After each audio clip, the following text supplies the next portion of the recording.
chaotic, and it has changed my life. I'm a fan of his ever since. I love this collection.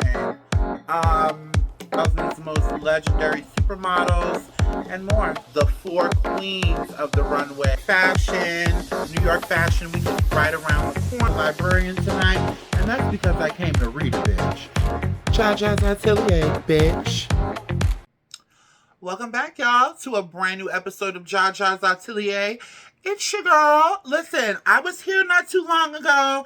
Also, I posted a mini documentary about what the Met Gala means to me after reading the Monica L. Miller book, Slaves to Fashion, and watching a couple of different documentaries and researching different people and just what it really, really meant to me. And you guys, it's only 4 minutes long. You know, the numbers are really, really good. The likes are really, really good. So everybody that's already watched, I really appreciate it. And if you haven't gotten a chance to check it out, honey, it's only 4 minutes long. Do me a favor, watch it, learn a little something, something about me and Black people and our history in fashion, darling.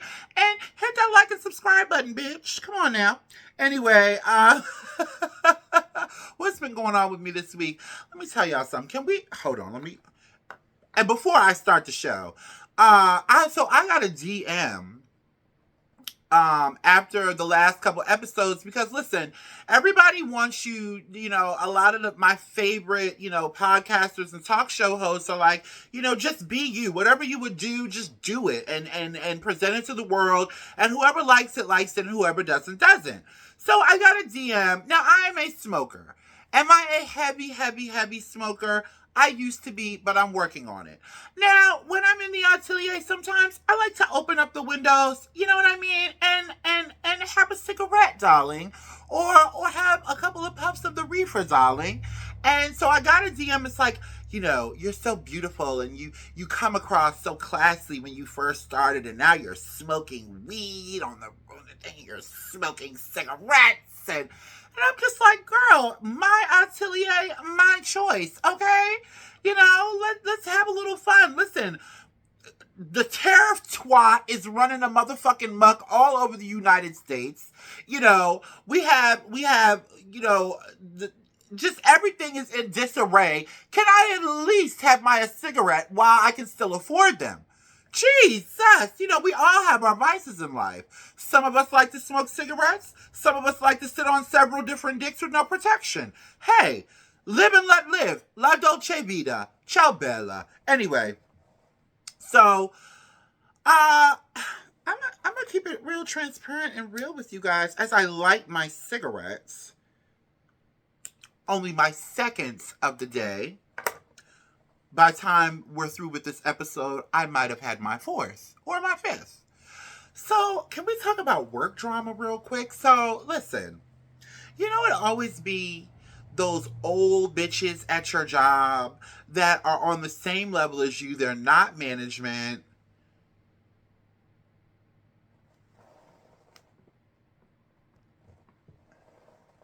Okay, my sister somebody just called me. Okay. We're back.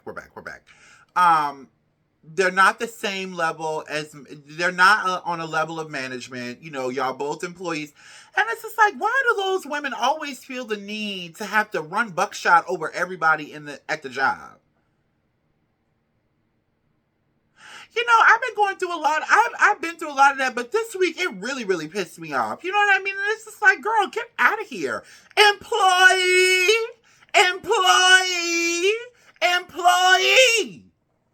You are not management, honey.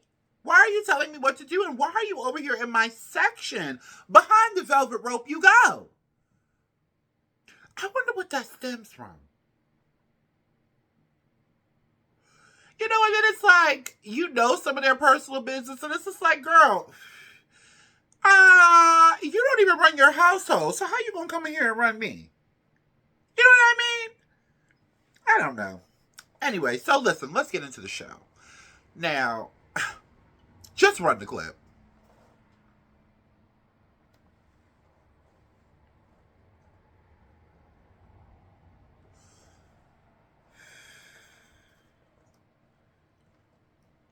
Baby, let me tell y'all something right now. So the Cowboy Carter tour is officially underway. And honey, I thought it was Beyonce's tour, honey. But it seems she has passed the baton on to Miss Blue Ivy Carter, honey, because she is vastly becoming the main attraction on this tour.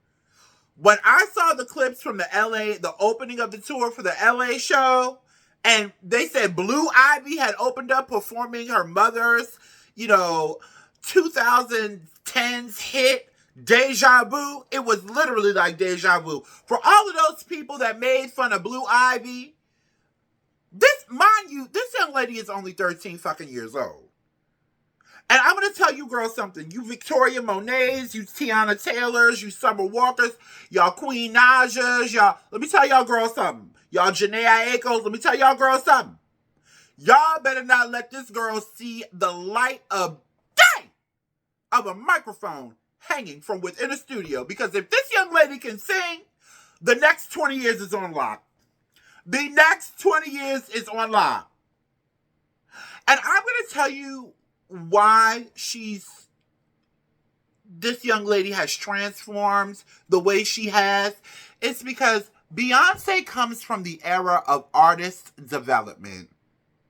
They don't do artist development anymore like they used to. And it's painfully clear with some of these artists where it comes as their stage presence, the way they hold their microphone. No matter what it is, it's something that just does not translate with a lot of these artists when they get on that stage. This girl didn't even open her mouth, and she has a presence. And it's not just because she's Beyonce's daughter. Because when she first did it, everybody was ready to just burn her at the stake. Honey, this is what artist development can do for you. And I love this when they're in like this newspaper print Moschino look, and Beyonce is just standing behind her like, it's yours now, baby. It's yours now. Mama ready to... And let me tell y'all something also. Huge congratulations to Blue Ivy Carter. You are killing it in the dance world right now. Everybody is living for you. I am so glad that she is so self-assured.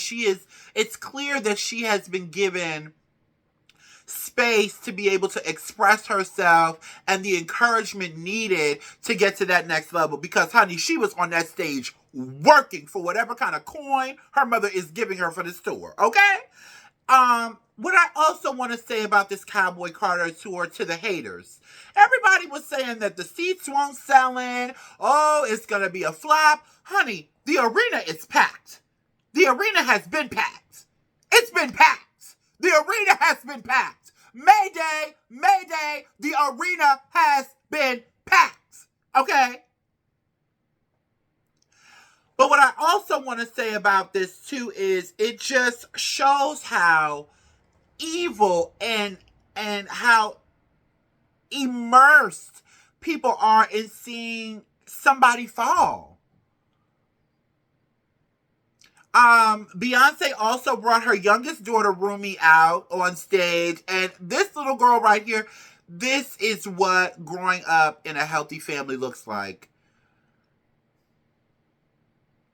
This is what I almost shed a tear when I saw her and her two daughters up on that stage. You know what I mean? And then I say this all the time. I never thought that Beyonce was going to be the type of mother that was going to let her kids stand in the forefront. Because if you remember when Blue Ivy was first born, darling, yeah, you might have saw her on the street, but she was not to be played with. Ooh. I'm sorry, I'm a little juicy from the outside in. Take it how you want. You know, it was abundantly clear from her birth that, listen, y'all stay the fuck away from my child. You know, but I think with the growth of social media and the increasing interest in celebrities' private lives and their private lives being a way of revenue, I think that Beyonce has, got with the times. And then also, Beyonce is raising a fucking teenager. And these kids all have phones. They all want to be on camera. They all want to be an Instagram baddie, an influencer. This is the new career path. When I was growing up, it was like, you're going to be a doctor, a lawyer, engineer. Now it's going to be, are you going to be a stylist, on Instagram? Are you going to be a TikToker? Are you going to be a supermodel? Are you, now, sky is the limit. That's one thing that social media has done. It has opened up, it has shattered the glass ceiling, if you will, on what is an acceptable career path now. So for her, she didn't really have any choice. This girl has a fire in her belly. She wants to be on camera, and all Beyonce could do as her mother is support her. So I really thought that moment was sweet. I loved the new costumes. She was wearing Roberto Cavalli, honey. She was wearing Moschino, honey. She was wearing who else? Who else was she wearing? Burberry, I believe she was wearing. I mean, a whole host of designers, came in and did, and she's got her same stylist around her.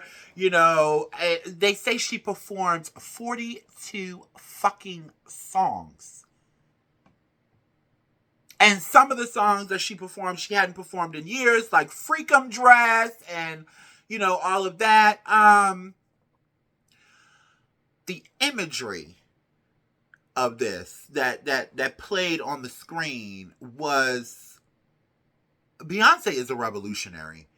Beyonce is revolutionary. You could feel however you want to feel about her. Every second of this concert was well thought out, a blueprint and a mood board for every image. The thought that went into this, just the visuals on the back of the screen and how they played into, the strife and distress of our country right now, and how, the subtle hints of shade that was thrown at this current administration, and the reminders throughout it of who we are and what we've been through and what we've overcome is to be studied. Even the way she shouted out all the girls on the internet. She even shouted out what's his name on the internet? You are not my friend. Shamar. She even did the Shamar dance. And it just, like, when people question her blackness, when people question her intention, you have to see her perform to really, really know what her intention really is. She is somebody who loves all black people. She even continued on, giving homage and gratitude to the LGBTQ plus IA community, to the black queer community. This Cowboy Carter thing is becoming universal. And it's just, she really opened up Pandora's box with this Cowboy Carter thing. It's more than country music. It's our lineage. It's our history. And white folks, crackers, red belly snow roaches, and the like, it's not up to you to define. You can say whatever the fuck you want about it. It is what it is. It's beautiful. It's black excellence at its peak in 2025 and beyond. And there's nothing you can fucking do about it. So that's what I have to say. Another thing I do want to say, and I am not being negative when I say this, I think Beyonce has one more round. I think this Act 3 is going to be rock music, and I think Beyonce is going to sit it down for a little while.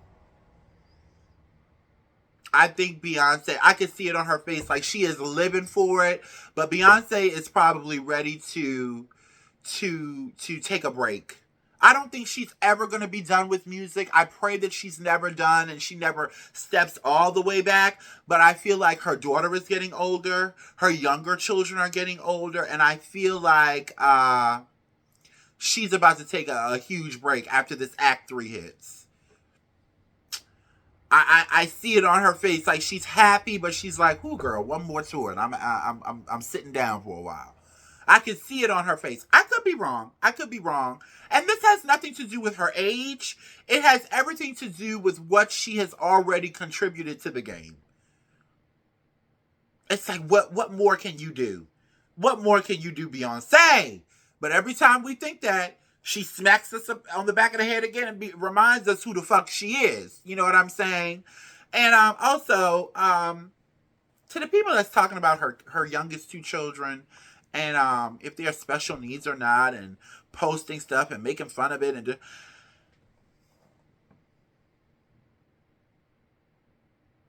y'all are some sick motherfuckers here on this here internet. I'm gonna tell you that right now.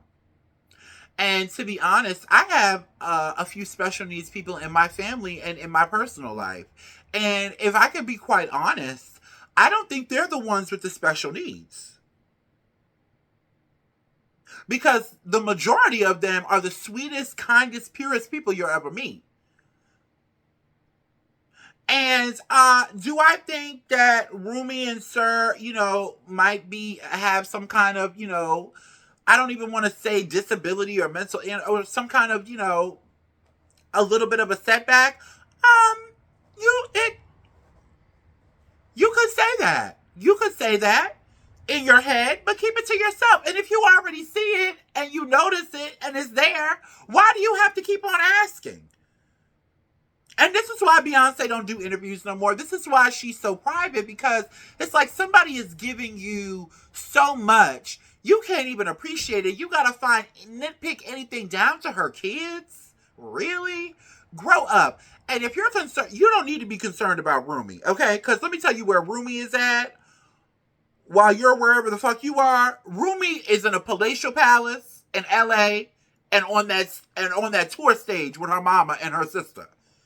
She's just fine. Rumi is probably eating caviar, and all kind of charcuterie boards and domestic chicken wings flown in from Bosnia.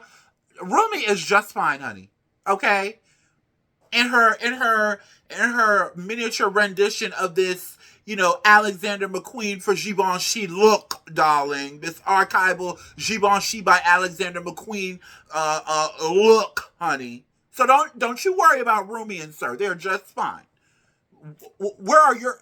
excuse me. It's 11 o'clock. Do you know where your children are? Anyway, huge congratulations to Beyonce. I don't know if I'll be going to the show. The tickets are quite pricey, and I'm in the middle of home renovations, darling, which is going amazingly well. So we'll have to see. She does have a show in my in my home state of New Jersey on my birthday, but my birthday is only 20-something days away. I don't know if I could conjure up that kind of coin in that little bit of a time, but we will see. It would be amazing to go to the show, but we will see. Anyway, so listen. Chanel had its 2026 cruise show earlier this week. Hold on one second. Let me pull my mouse. As the highly anticipated debut of former Bottega Veneta creative director Matthew Blasi is set to debut his first collection for the house in I believe October. It is. Listen, I love the collection. So this collection is designed by the House Studio. I love this collection. It was giving White Lotus. I've never watched that show. My homegirl Yanita was telling me about it, and she's been telling me to get into it. And I think the show is over with, like, completely, not just with the season. I think the series is finished, I think. I'm not sure. But I'm going to try to get into it. I think it's on Hulu. I'm going to try to get into it. Yeah, I thought it was a beautiful collection. I thought it was delicate. I thought it was sumptuous. Yes, honey, and I like that Chanel is opening the doors to all sizes. So listen, huge I do have to say, I like it when the studio creates a collection.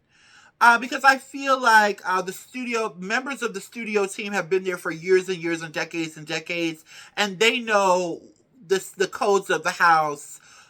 In my personal opinion, a little more than these new creative directors that they're interchanging like musical chairs. Ooh, I'm sweating. Ooh, I'm down at the bayou, honey. Ooh. So yeah, huge congratulations to Chanel on this beautiful collection. What are we talking about next, honey? Because it's late and I'm hungry and I got some buffalo wings waiting for me. Now they're not flown in from Bosnia like the ones Rumi Carter be eating, but they are good.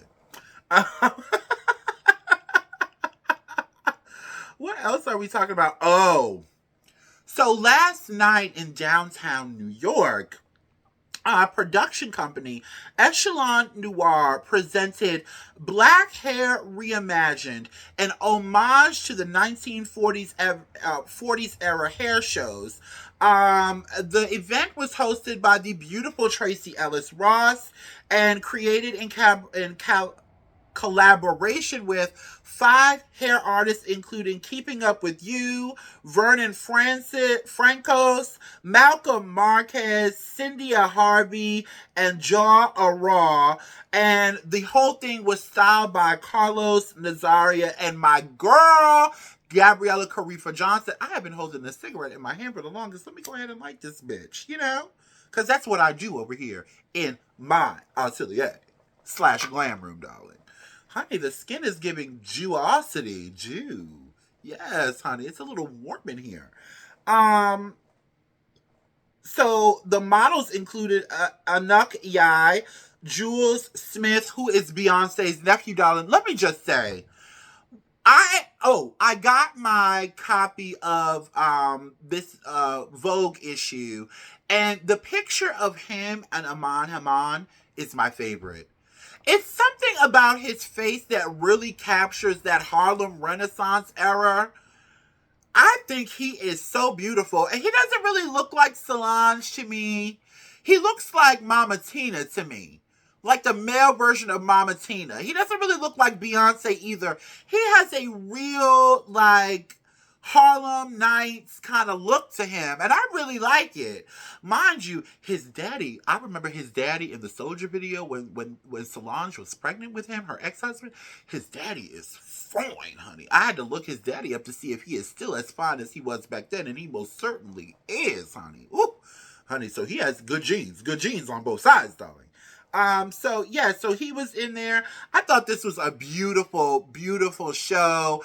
All the models are wearing pieces from Marc Jacobs and Miss Claire Sullivan. I thought this was so well put together, and quite frankly on theme with this year's Met Gala, which again is only a day away, as Annie would say. So yes, huge congratulations to everybody involved. I thought this was absolutely beautiful, and it also goes to show you that we need more presentation when it comes to black hair. Like, a lot of us, we wear the wigs and we wear, and this is a part of black hair. The bust down to me is a part of black hair culture. The girls have always worn a center part bust down. Honey, whether it was with their real hair or whether it was with, magic hair, as Wendy Williams used to say, the girls always used to wear. But there's so many other styles, and I miss the French rolls. Like, black hair is so... It's just not a monolith. It's so different. It's so many variations of it. And I wish we would get more creative with our hair, including me. But I did take a few pictures and a look I put together. And I am sporting a slightly different do than what you guys are used to seeing me in. So you will be seeing that very soon. But anyway, huge congratulations to Echelon Noir and Carlos Nazario and Gabriella Carifa Johnson for putting this together. This was absolutely gorgeous. So, now we've talked fashion. So, listen. Hold on, let me pull it up here. Let's talk Deion Sanders and Shedeur Sanders. I might have to light the ganja on this one. So Deion Sanders, legend in the football game. Legend. Now, I am very familiar with Deion Sanders because my brother, who previously owned a football team years ago, not an NFL team, but an arena football team, but he owned a team nonetheless. And my father, who was a huge football fan, shout out to the Giants and the Jets. I'm very familiar with some of the football players of the 90s, and Deion Sanders was the football player of the 90s. So he has been training his son. He has two sons, I think, that are in the NFL now. And he was waiting on draft day, and after a few what many would call boastful demands, his son was expected to be a first round draft pick, but didn't get drafted until the 5th day. A lot of people were upset. A lot of people were outraged. And then came the prank call from... Hold on, let me get my notes. Where is it?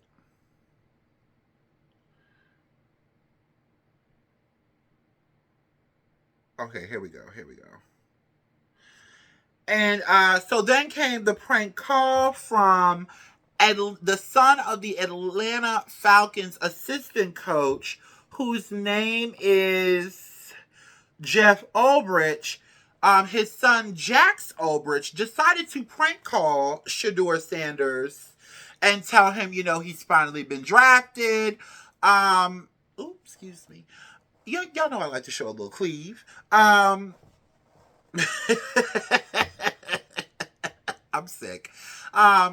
Jax Ulbrich, the son of Atlanta Falcons assistant coach Jeff Ulbrich, decided to ruffle through his dad's private NFL information and call Shedeur Sanders and be a real fucking prick and prank call him.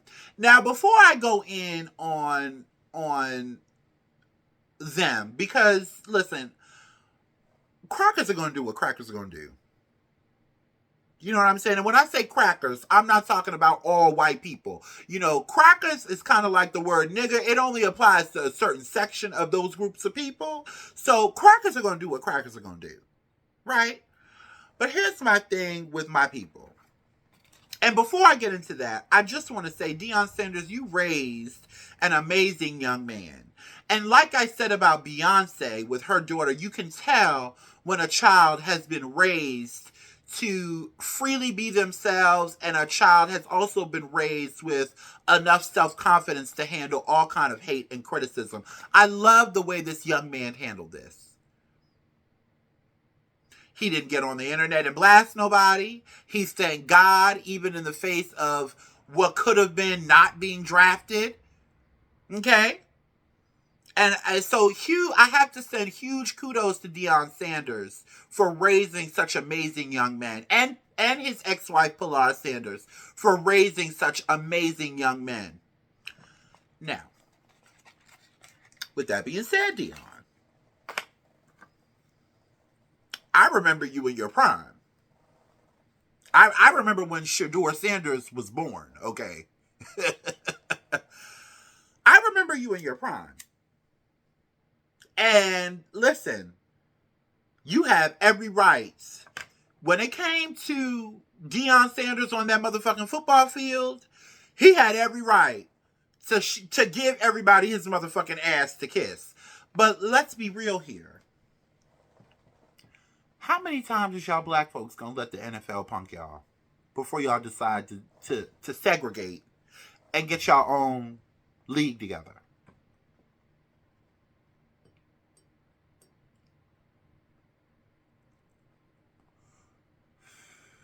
And people don't like when I say this, but how many overtly racist things do they have to do, or do they have to let slip through the cracks before y'all say, you know what, fuck this?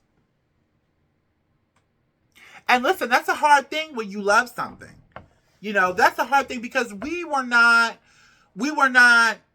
aware enough before to realize what was going on to say, hey, let's just do our thing over here.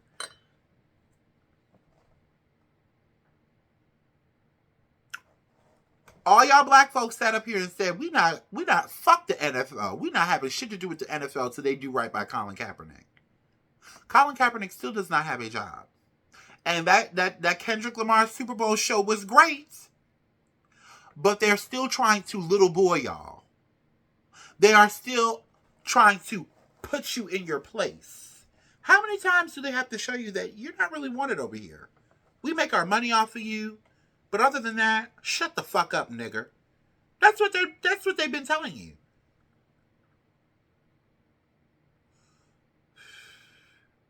And listen, I get it.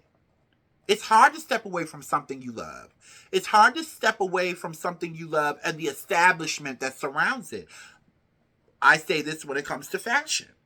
Now, when it comes to the difference between fashion and football, fashion hasn't had as many overtly racist things happen in the past 5 years. And when it does happen, the powers that be really do step in most of the time. With this football stuff, and I believe with fashion, it's because it's catered more to women. Let's be real. It's more inclusive over there than it is in football. Football is white men and men of the other. You know what I mean? It's all men. So it's not as sensitive to different issues. And that's where it kind of differs. But how many times are y'all going to let these people punk you? They don't even want y'all owning teams. They don't want y'all having no kind of say-so. And yeah, Jay-Z being over there, being head of talent and A&R and all of that is great. But how many times is y'all going to let these people punk y'all? There's enough money within the black sector of the NFL to leave and start your own league. And let's be real here. There's some great white football players. But they ain't the majority. Hello? Now, the NFL did step in and fine Jackson's father, Jeff Ulbrich, slapped him with, I believe, a $350,000 fine. I think he should have been fired. Because you can't sit up here and tell me that you and your son didn't sit up there and kiki about this right after it happened. I don't give a fuck about his apology. I'm not playing it. Because out of all the draftees that he could have prank called, why Shador? I know why. Because you're a bigoted cracker. And you were raised by a bigoted cracker. And there ain't no other way to slice it. It wasn't a mistake. It wasn't an accident. It wasn't a faux pas. You did it to be mean-spirited. And you did it because you're racist. And you also did it because you're insecure. You also did it because you know that that young man comes from the testicles of one of the greatest NFL players of all time. And y'all know he's going to be a problem. And this is my thing with you crackers. Y'all don't want anybody to have any kind of positive shine but you. That's a sign of insecurity. It's a sign of immaturity and insecurity. And I know for a fact, in my personal opinion, in my soul, I know y'all sat over there and cracked open 2 cans of Miller Lite while y'all stood over an open fire while roasting possums and laughed about it. I know you did. I think he should be fired. You're sitting up and you are the assistant coach to a team from one of the blackest states in the country.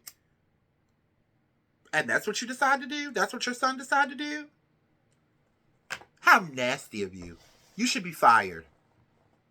Give him back that $300,000 because that's not hurting his motherfucking pocket that bad. Give him back that $300,000 and fire him. Point blank, period.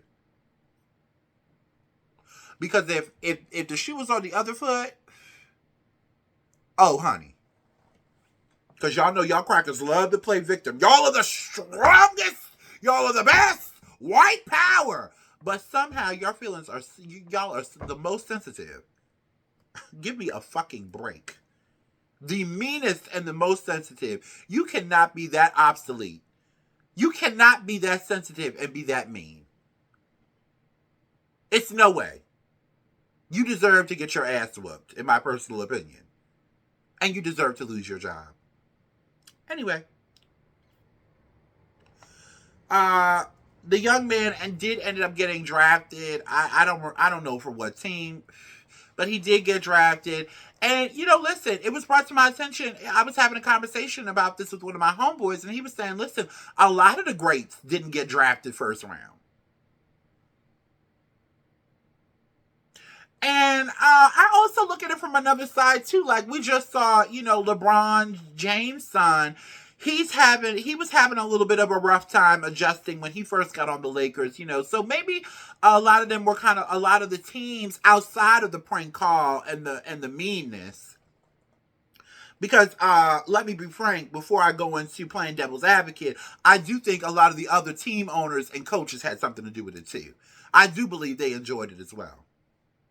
But for the other ones, I kind of look at it like, let's give somebody else a chance. We see the NBA how certain fans of the NBA reacted when it was LeBron and his son. So let's cool it on. How do you say his name? Shador for a little while and just make him wait so it doesn't seem like we're putting one up against the other. I get that too. I can see that too. But y'all didn't give that same energy to Peyton Manning's daddy when he did it.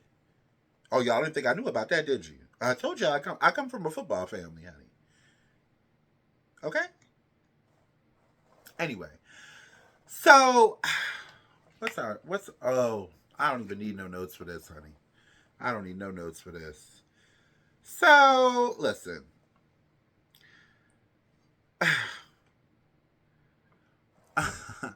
You niggas kill me. You niggas really kill me. Take a look at this clip of Stephen A. Smith sitting in white favor on the news channel, talking to Donald Douche about running for president. Let me pull it up here. Stephen A. Smith may run for president, as you know. Do you have any advice for Stephen A. If he launches the run? No, Stephen A. He's a good guy. He's a smart guy. I love watching him. He's got great entertainment skills, which is very important. People watch him. A lot of these Democrats I watch, I say they have no chance. I've been pretty good at picking people and picking candidates, and I will tell you, I'd love to see him run. All right, there you go. Yeah, I ain't even gonna run no more. Stephen A. Smith, you are the epitome of a sellout. You are the epitome of a sellout. Look at his face as he sit up there in the white light, like, I made it, oh master, thank you so much, master, oh, yowza. You know what? The fact that you can't see through what they're doing, whatever they have in store for you, I will be elated to see it. Whatever setup they got in store for you, Stephen A. Smith, I'm going to be elated to see it. Because for you and your Holland tunnel-shaped hairline to even entertain the tariff twat, it's something mentally wrong with you. I don't even think, I was going to come on here and rip him to shreds. I actually feel sorry for you that you hate yourself that much, that you would even sit up and have the unmitigated gall as a black man with the size platform that you have and entertain the tariff twat. I feel sorry for you. Because the downfall that they have set for you is going to whoop your motherfucking ass. I don't even have to read you. You are a disgusting waste of black skin. And I mean that from the tips of my toes. You are vile and you disgust me. No wonder you can't find a black wife. What black woman want to lay up next to a sellout with a hairline like that? Anyway.